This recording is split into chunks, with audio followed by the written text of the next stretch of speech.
Welcome to the Thriving Farmer Podcast. I'm your host, Michael Kilpatrick. Our mission is to inspire, educate, and celebrate sustainable farming. We believe that you can build a profitable, sustainable farm that gives you true farm freedom. Join us as we talk to farmers, innovators, educators, and entrepreneurs to glean their top takeaways in business and life.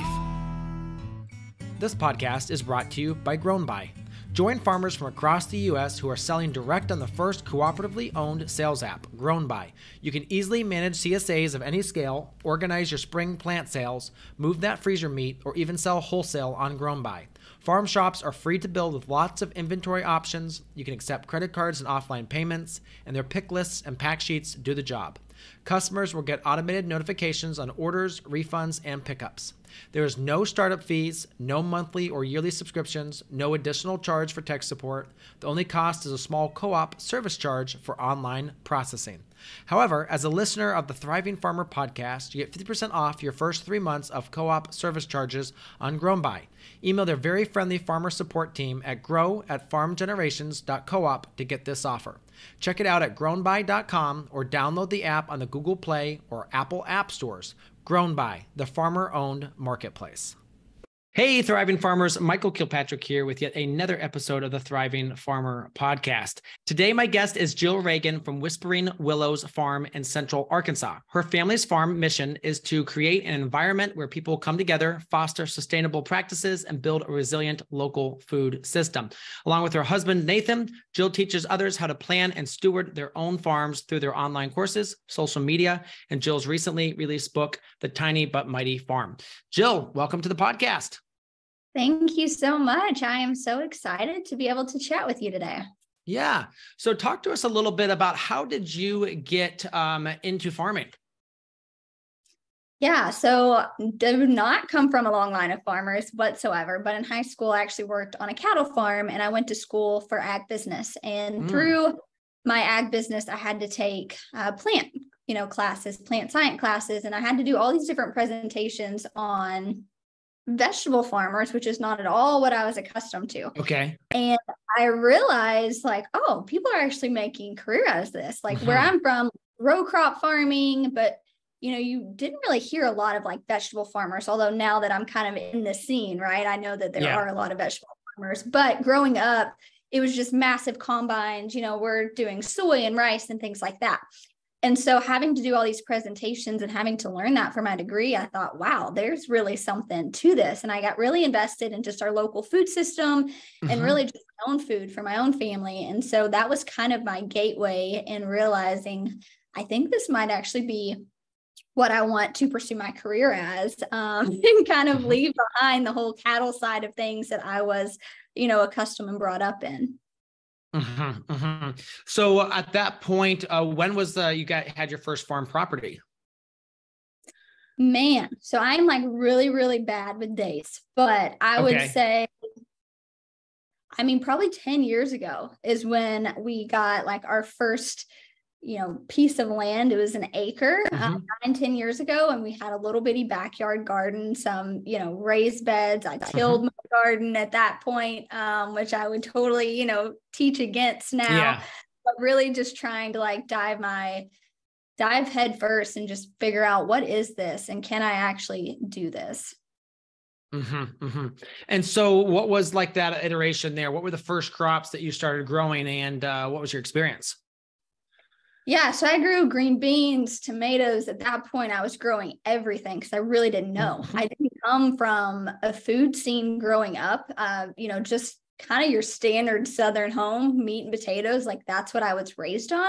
So I don't have really any vivid memories of vegetables as a kid. There wasn't anything that I just loved eating in that category. It was just all right, I actually hate all of this. So let me just try a whole bunch of stuff and see if I like any of it. And that was a whole process, right, of having to teach myself how to eat healthy foods and be connected in that way when there was a massive disconnect for years, just from childhood and into my own adulthood. And so, we did lots of green beans, cucumbers, peppers, tomatoes. I grew a watermelon that rotted on my counter and was all right, I really got to figure this out. Yes. So then how did that develop? Did you do any, where were your outlets for the product that you were growing to? or was it more just for home consumption? Yeah. So at that point, I was primarily growing for my family, but we were really invested in our CrossFit gym. And so if you know anything about CrossFit, you know, community and food, like that's what those people are gathered around.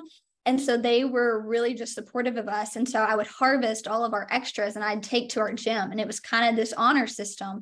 And so I would, you know, take all the produce up there. I would leave a jar that they would leave money for. And that was really what kind of allowed me to get my feet wet and figure out, okay, now this isn't really just something I think I would like to do. Now I'm actually like offsetting my cost of doing this. I've got a way to sell it. And so then I became even more interested in like, okay, I got to figure out how I can actually do this as a career. So what was the next step after that? Well, unfortunately, I was still working a lot of 9-to-5 jobs, right? Realizing that it's one thing to say you want to farm, but then to figure out the logistics of actually farming is massive. So I continued to work those 9-to-5 jobs and sell extra. It was literally all my spare time was just spent cultivating the garden, figuring out outlets, doing local markets. It's so funny, like kind of full circle moment that I'm a guest on your podcast, because when I was working my 9-to-5 job, I would listen to this podcast every single. I've listened to all your episodes at least 2 or 3 times and would figure out what can I apply and what can I actually do. And I got really encouraged by the stories that I heard and just the relatability of like, okay, maybe I need to take a leap of faith. Maybe I can do this, but it's going to require action out of me. Absolutely. So then what was that action and kind of where did that take you? Yeah. So fast forward about 5 years ago or 4 years ago, after I had my daughter, I decided to quit my job and that I was going to farm full time. And, you know, I told my husband, I just really don't feel like I'm being called back to the workplace. This is really what I want to do. And he was just like, you know, if you can make this work and bring in revenue, we knew at that time we definitely couldn't support my income and his income, but he did kind of give his blessing, if you will, for me to come home. And so literally with the baby strapped on my back, I went to town. And at that point I had picked up some farm to table restaurants that were buying from me. Still really early on, right? Like not really growing at scale at all. Still not even really implementing those market garden practices. I'm just like your backyard gardener trying to figure it out. And thankfully we prioritize community so well that our local community members believed in me enough to buy from me. And so at that point we were supplying still our CrossFit gym. And then I picked up 2 farm to table restaurants that I was not guaranteeing anything. There was no contract in place. It was just like, hey, whatever I have extra this week, will you buy it? They said yes. I started growing microgreens for a local farm store.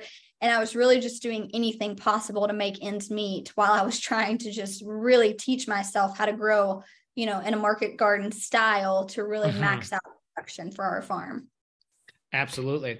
So then, all right. So farm to table restaurants, what did you find with those outlets with your top selling crops and kind of what was the journey with that?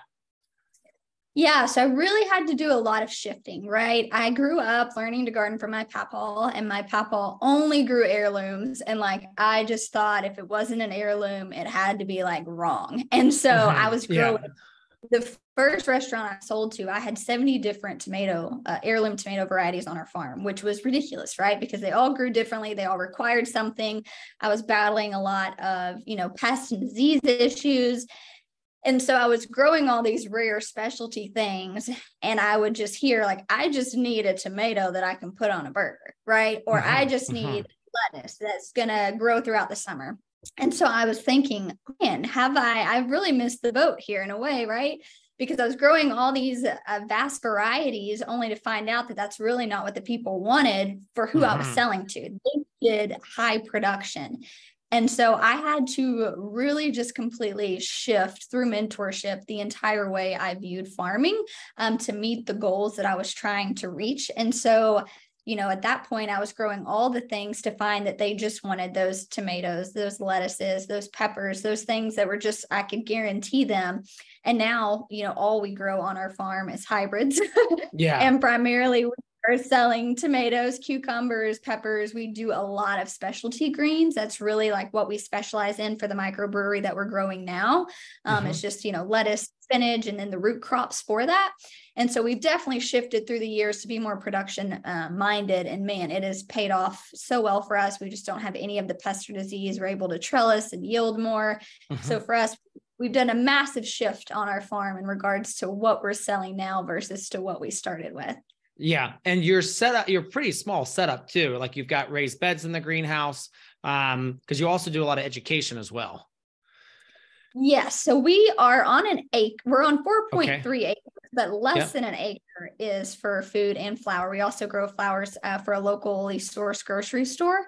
Okay. And so, yeah, we have really poor rocky terrain. So growing in ground is not an option for us, which is really unfortunate. We are putting up another high tunnel right now, and we are bringing in soil to be able to build up beds that way. It's just more efficient to manage than a raised bed and a greenhouse. And so we're trying to put those systems in place to where we can just kind of maximize our space the most efficiently. But now we do, supply to a locally sourced grocery store and a microbrewery in town. But a lot of our focus is teaching people, to grow food on a small scale. And you don't need a lot of space if you're doing it really efficiently and you're, choosing those varieties that really matter. Yeah. So talk a little bit about, you've had to bring in a lot of soil. You've had to do these raised beds. With that soil, like how have you sourced it? Have you just been able to find a really good compost source? Because that's one of the things we've struggled with lately is one of our compost source had an 8.6 pH, and the other one had like 2,000 parts per million of aluminum, and 5 parts per million is toxic. So obviously we're still trying to make sure we're getting the right products on our farm. So how have you navigated that? Yeah, it's actually been really difficult. So this year we became a certified naturally grown farm, which we have been practicing, organically and certified naturally for several years now, but went ahead and moved forward with that certification. And so we had a great place a few hours from us that we would go and buy super sacks at a time. And this is what we would use for all of our seed starting to top dress beds. And in 2020, they shut down, which was really unfortunate. And we have had a super, super hard time. So I reached out to, Certified Naturally Grown and asked them, can you help me find a source for compost? And unfortunately, we are much like you. We have pretty horrible options here. So I was able to get a dump truck load of what they consider the best option in my area. And I was devastated. I mean, I spent thousands of dollars on soil, and what I am left with now is spending every single day removing literally so much plastic that it's insane. So that's what we're doing with. And it was the best option that we had. And so I'm like, I can't grow food in this. Like, just the environmental stance on that. We're very eco-conscious on our farm. And that's what we're dealing with, is even the best option is just literally filtered with so much plastic that you have to really ask yourself, like, gosh, what is a good option here? And so we are still really struggling with that right now. I mean, we've already paid for it. It's on our farm. We're just making the beds and trying to remove as much plastic by hand as we can, but it's definitely really discouraging, to say the least. Yeah, no, I get that. And for you, you might have, and because you don't have a lot of land too, it's not like you can make a lot of your own compost, and you're such a small farm, you don't have the equipment. So it's, yes, it's very challenging. And there just needs to be a lot more of high quality compost facilities in the US. And I know, producing, as L.A. Coleman says, producing good compost is an art. So. Absolutely. Yeah. And our compost didn't get approved because we don't have, we have no equipment on our farm. We don't have a four-wheeler, a side-by-side, a tractor, anything. And so it's not being rotated to reach the levels that it needed to be used for food crops. So outsourcing was the only option that we had. And still just, there just are not very many wonderful options. One thing we've done, which I don't know if it would be a solution, is we bring a lot of leaves from our local communities. And so we'll just rent a little mini excavator every once in a while to turn it. So not that you will get to the level, but what you can do is then call that leaf mold as the product. So it's not a compost, you're adding a leaf mold. That's how my certifier, the first time we got certified, he was like, because we got certified organic, and I was like, well, technically I'm not tricking my temperature on this. And he's like, call it leaf mold. They said that's approved product. So, Anyway, yeah, not sure if that's helpful, but that was one way we were able to get more organic matter onto the farm. So yeah, that's a good tip. Thank you. So with your small production, you don't have these bigger tools. Kind of what tools do you use for production to work the soil a little bit and the reseed and that sort of thing? Yeah, so our broad fork's definitely like our most used tool. I had a broad fork kind of specifically, my friend and mentor made it kind of with me and females in mind. Okay. So it's really nice where I can use it. It also, we're using it to prep our beds, to flip our beds, but then we're also using it to level everything out. And then the teeth are spacing. So we have the teeth used to know our planting depth, our planting spacing in row. And so that has really, that and like a handheld hori is the only two tools we are using on our farm because we just don't need any other tools. We have all of our seed starting supplies and like that's another thing. But as far as just maintaining beds and getting crops in and out, the broad fork is like what we're using on a daily basis. Gotcha. So you're doing a lot of things like cucumbers, tomatoes, and then greens from what it looks like, correct? And then flowers. Yes. Yeah. And so then I would assume most of that is transplanted then. Yes, we transplant everything except our root crops. We do transplant our beets, but all of our radishes and carrots will direct seed. And then we're definitely shifting, seasonally. We grow probably the most of our crops in the fall and winter. I enjoy growing more. We just have less issues here in our climate. I'm in, central Arkansas. So we do a ton of, brassicas and everything like that. And again, we are starting everything and transplanting it out. There's very few things that we direct seed just because we're constantly succession planting on our farm. And that's just how we're able to kind of get and stay ahead of the season is having things started and transplanted. Absolutely. So then with that season, because obviously you're hot down there, so that would make sense to kind of like leave the summer to do a little bit less there. When do you plant your tomatoes and then do you even have like a break in the middle of the summer or you still go through the whole summer? We go through the entire summer. We are literally growing food 365. And so we'll do a fall round. We'll pull out our tomatoes and then we'll do some determinate varieties. Like the Grand Marshall tomato in particular is what we're going to do throughout the fall. And we'll wait until the frost kind of takes that out. But for us, we're trying to also grow for our family, right? And so I'm trying to stock our pantries for the entire year while also providing to the microbrewery that we're selling for. And so for us, until this new tunnel is put up, we're having to share one tunnel with what's growing for us and for the restaurant. So when we have the new one, it'll just be for restaurant production. And then our tunnel will be for our family. And there might be a little bit of we're going to rest these beds. We're just going to take a break. But right now, the last few years, we've been in year-round production. Yeah. So then are you a solo farmer or do you have any team members that help you with this? Yeah, so we have a really hard time with employees, not because we don't love team members, but we live literally in the middle of nowhere. So it takes about an hour to get to our house from any direction. And so we have had great seasonal employees. However, just 2 hours, to and from work has been really, really hard. And so recently had a great employee who worked for us, and then he moved about an hour and a half away. So right now it is me and my husband, and primarily it has always just been me and my husband. I did it full time back last November. He came home to help me with it, and it's just been the two of us. And so, we have really tried hard to figure that out. I've recently paired up with a university where certain students have to intern at a farm to for major. So you go in and you apply, and it's an intern apprenticeship situation. And so I have filled out all the paperwork required, and I'm hoping we will get some fall and winter interns. And that way the school's paying for it so that they don't really mind the drive. So I think that, we've had another farm that's pretty rural who has done this, and this is the only way they were able to get help on their farm. So I'm hopeful that we will be able to do it. But right now it's just me and my husband. And I mean, it's a lot, it's definitely a lot maintaining all the things that we have a ton of animals as well. And so, it's definitely just a lot and can be kind of tricky. Now the animals more for just you personally? Yes. So we will raise them out for our family. And then some of our, employees, that was something we also did for them, was we would raise out and process this for them. It was one of those incentives. You can have food farm as well. And so we still have, hogs that need to go to butcher right now for our past employees that we've still been raising out.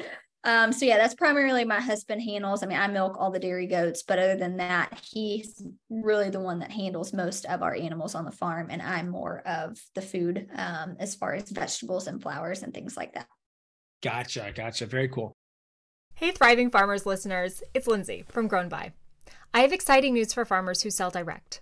Grown By is proud to be the first and only platform where you can accept SNAP benefits online. 42 million Americans depend on SNAP benefits to feed their families, spending $114 billion annually. With SNAP Online, you don't need clunky machines or weird workarounds to receive those payments. Customers shop your Grown By store and check out using their EBT card just like a credit card, and no special equipment is required. Grown By supports everything you'd want to sell, from complex CSA programs to weekly markets and delivery. I know that many of you care deeply about food security. There are so many projects that farmers do on their own to bring food to the communities who need it most. Offering SNAP Online is another way to make sure that your farm products are accessible to everyone. Thanks to a grant through USDA and our partner MarketLink, accepting SNAP Online at your farm is entirely free. Really. To get started, simply email us at snap@farmgenerations.coop or visit us on the web at grownby.app. Check out today's show notes for more information. And also, just so you know, it's okay if you've never accepted SNAP before on your farm. We will get you started. We hope that you will join me and the members of the Farm Generations Cooperative, makers of Grown By, to expand your farm sales with SNAP Online. So talk a little bit about, you've changed a little bit as the farm has grown. What would you say, like, if you could go back and start the farm over again, what things would you change? Yeah, so we're kind of in a really unique situation. We bought our farm 2 years ago from our friends. And so our farm was already a farm set up by our friends who had a different vision, right? They were not growing to sell. They were more homesteaders. It was for content creation. And so we've had to come in and do a lot of things differently and put in a lot of different systems because our approach is so different. And so for us, it wasn't like we could change things. We're now changing things that have already been done. And so for us, kind of the biggest things is just like irrigation and having those efficient systems set up and making use of the space more efficiently. I feel like, now even our raised bed area could probably be done more efficiently if it was an in-ground garden. And so those are things that we're considering. Do we knock all the raised beds down? Yeah. You know what I mean? And so for us, we're very thankful that we came into it and we're able to just start farming it. However, because our approaches were so different, it has, proved to be a bit challenging. Just same with raised beds in the greenhouses. Not really efficient for how we farm. So it's like, all right, in the tunnel, we're not going to do raised beds. We're going to level out the pad. We're going to bring in, soil.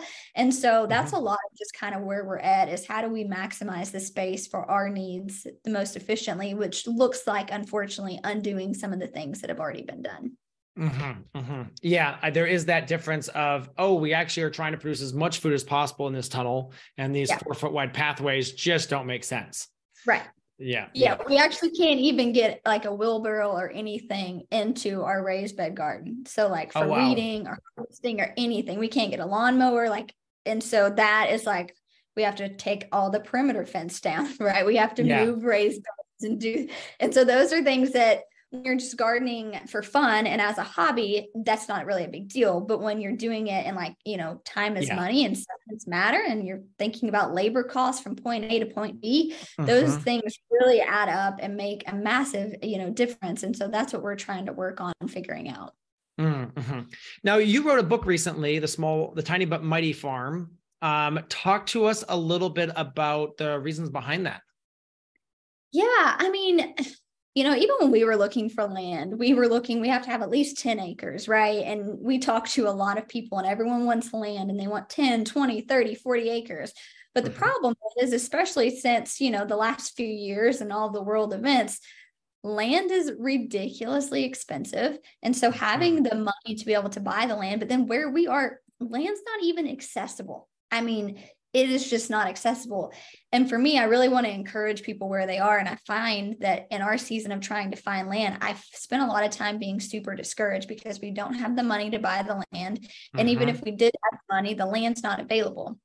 And so I thought, Elliot Coleman, as Ben Hartman, these are men who have been like super influential. And it's like, do we really need all of this land to be effective in our approaches and what we're doing? And I realized that now we have 4.3 acres and I'm not even utilizing that for food production. I mean, I'm less than an acre here. I mean, maybe even an acre if we're looking at it, And so for me, it was just like, I've got to encourage people that you do not need a lot of land. You just need really good systems. And so the whole book was to highlight the small scale farmer and talk about the value of like, hey, even if you don't have 5, 10, 15, 30 acres, it's still worth picking up that torch and saying, hey, on my quarter of an acre, my half acre, or maybe my acre, I can make a really large impact. And this is how you go about doing it.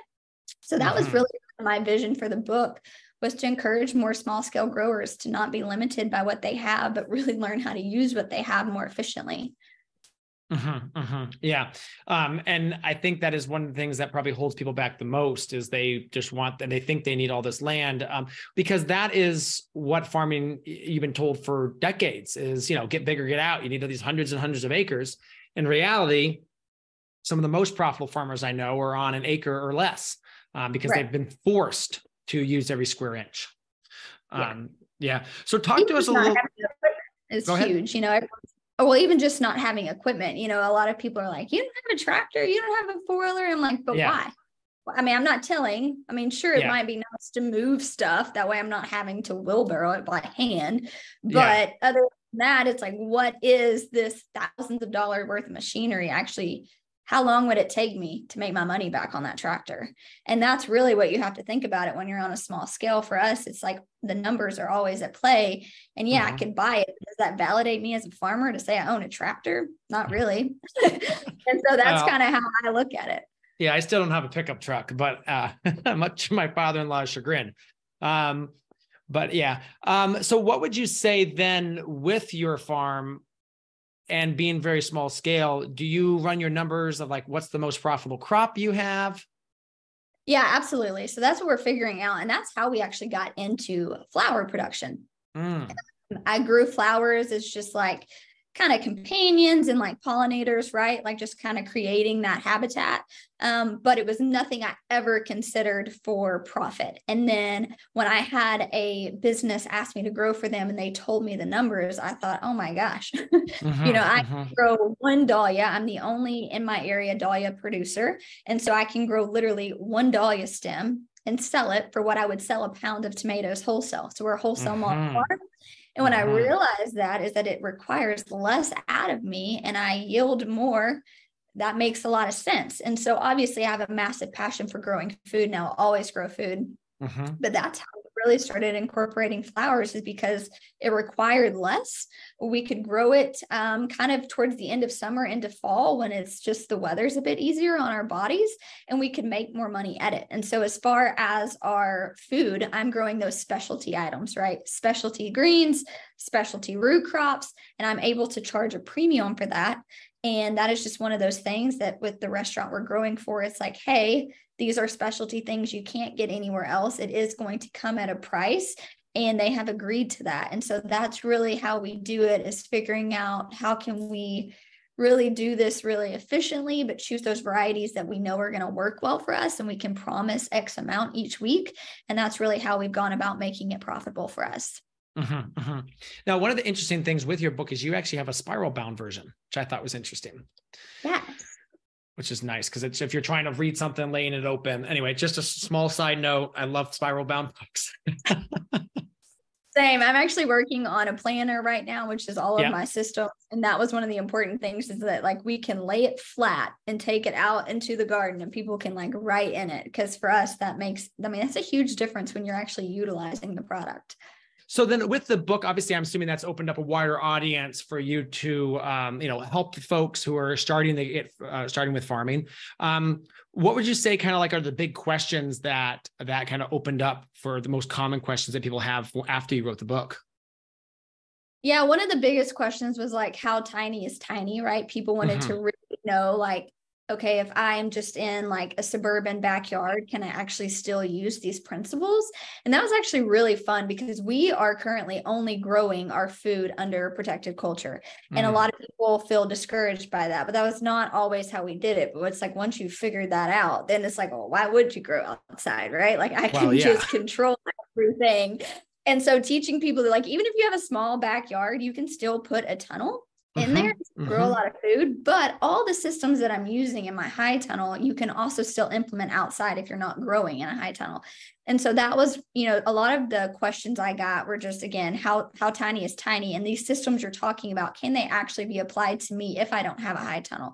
If I, only have a quarter of an acre? And so we do a farmer highlight in the back of the book, and I highlight farmers in my area that are growing on a quarter acre, a half an acre, and then a full-time farmer at like 5 acres. And it shows that, like, hey, they are still using these same principles in the, very small backyard, still all the same trellising techniques, growing all the same varieties, and they are still yielding a very large amount of food because of succession growing. And so that's been really cool to kind of empower people in that of like, again, it's like not being limited, but really just utilizing what you have. And so that's been really cool to see people prune their tomatoes, to a double leaf system. And people like, what, you mean you can prune suckers off of a cucumber and yield more? And it's like these things that we think are probably common knowledge because it's the world we live in. But to a backyard gardener, a beginner gardener, or a homesteader, which is a lot of what my audience is, these are like newfound things to them that they had no idea. Like, you decapitated your tomato, you're crazy. And I'm like, no, actually, I just doubled my fruit yield. Like, exactly. Yes. And so it really just kind of empowers them, like, all right, even if I'm in a small space, I can prune and trellis differently to yield more. And then that's been really encouraging to see people do that otherwise would have, never tried some of these principles. Yeah. I think just even the concept of testing your garden soil is something that so many people just don't understand. And I mean, it's so important if you don't, because then you just don't know why stuff's not growing. So, I mean, those simple aspects are going to make them so much more productive and successful. So with the growing, then you're year round, you talked about selling at some farm to table restaurants. And you also mentioned a brewery. Talk us through a little bit about the relationship there. Yeah, so it was really cool. It was, we met them through community members. And so it actually just opened up in March. So very new, and we had established this relationship during the building process. And, we do really just emphasize community. We have farm pillars, and at the top of our pillar is community. And a few down is grow food. And we actually is in our dining room, and people ask all the time, like, you're a farmer, shouldn't grow food be at the top of what you do? But I truly, if you don't have community, what's the point in growing food? And so because we've stewarded community so well in our community, because we've showed up for other farmers, we've been so involved, even when we weren't selling, it just like they came to us. It was really just kind of this great thing where they were like, hey, we've heard so much about you. We've seen your involvement in the community. What can we do to make this partnership work? And essentially, like, whatever you can grow, we're willing to take. Whatever price you have, we're willing to do. And it was because they saw us faithfully live out that relationship with other community members. And so it's been this beautiful thing. We supply to them twice a week on Tuesdays and Thursdays.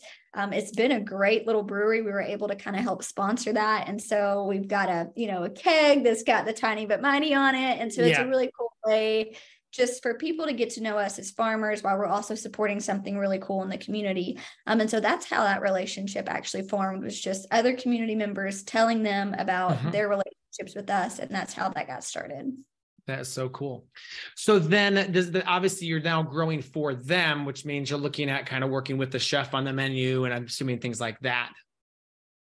Yes, which has been interesting.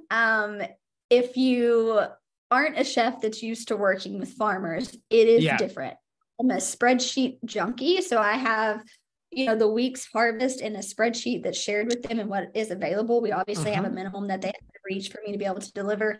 And so we've been trying to like work through those kinks of like, me and the chef knowing how to best utilize that spreadsheet.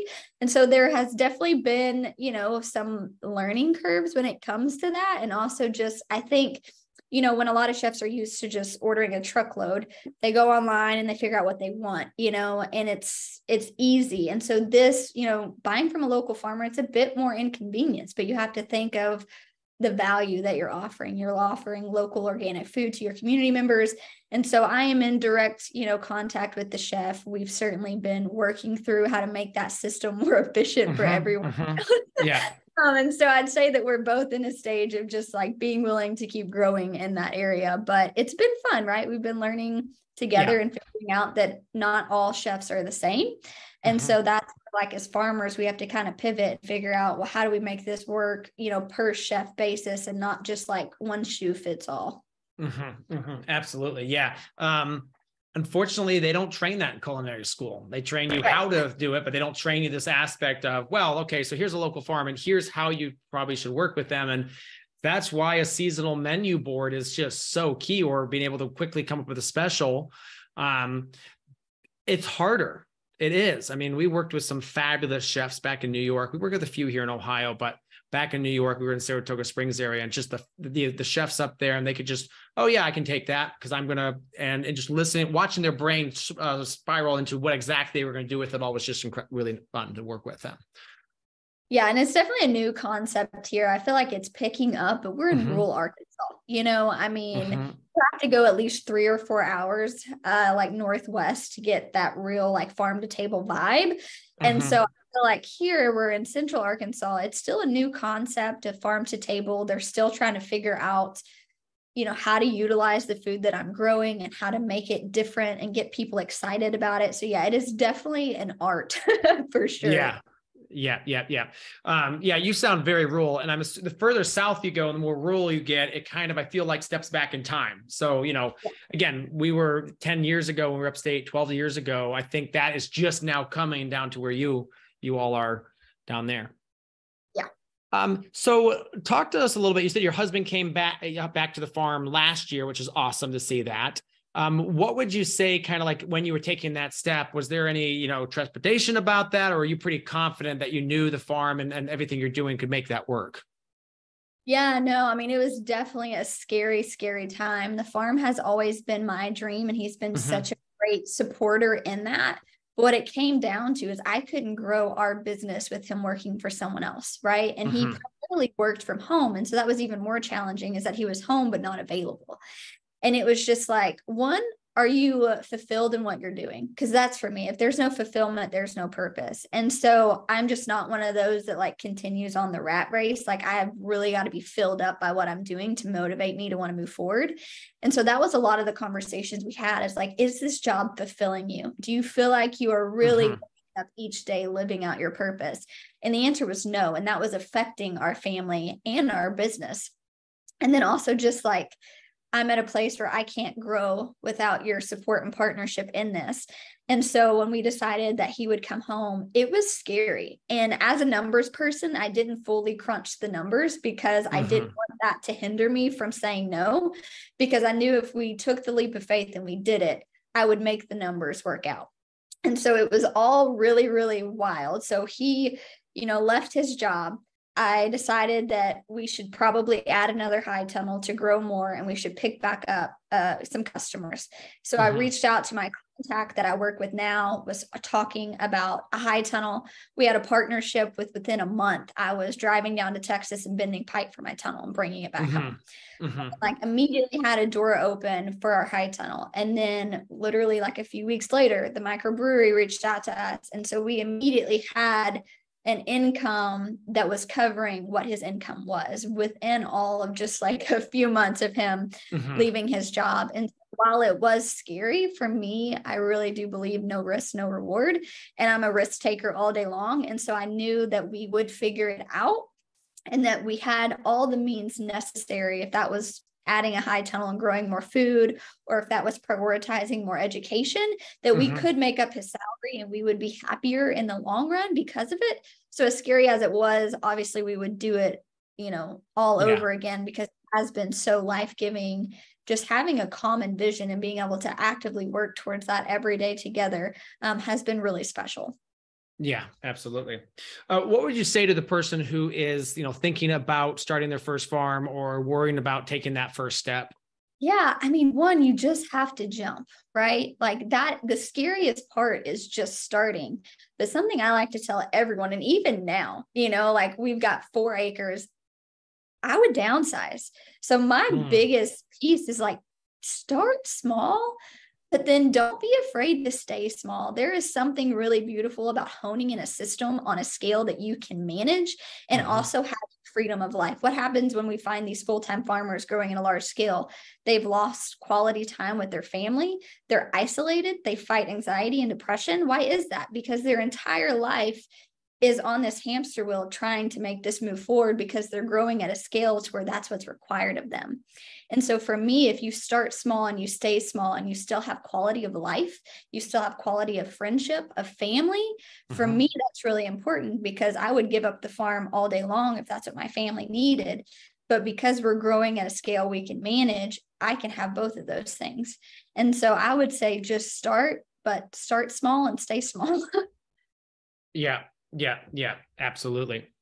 And then, with that starting too big, then the weeds take over, then you can't sell the product, and then you get discouraged, and then you spend all the time fighting with your significant other, or your kids not getting the attention they need. And then you are out of farming very quickly. Right. And it's like, what's the quality there? Right. There is no quality of life in that. And for me, I grow food because I do feel like that's what I'm called to do. It's my purpose, but there has to be a balance, and I'm able to balance that because I am at a scale I can manage. And I've seen so many farmers go at a scale that they can't, and they sacrifice stuff that they just can't get back. And that's something that I'm not willing to do. Absolutely. Well, Jill, I appreciate you coming on the podcast so much today, sharing your story, and I'm excited that we could actually, be a little bit a part of that, and you enjoyed the episodes, which is awesome. So congrats on what you're doing. And again, thanks for your growing food for your community. Absolutely. Thank you so much for having me. So there you have it, another episode in the books. So I'd love if you would hop on over to iTunes and leave us a rating and a review. Those mean everything to us. We love to hear what you're thinking. If you have a podcast guest that you can recommend, please pop on over to the Thriving Farmer Podcast website and leave us a review. That's thrivingfarmerpodcast.com.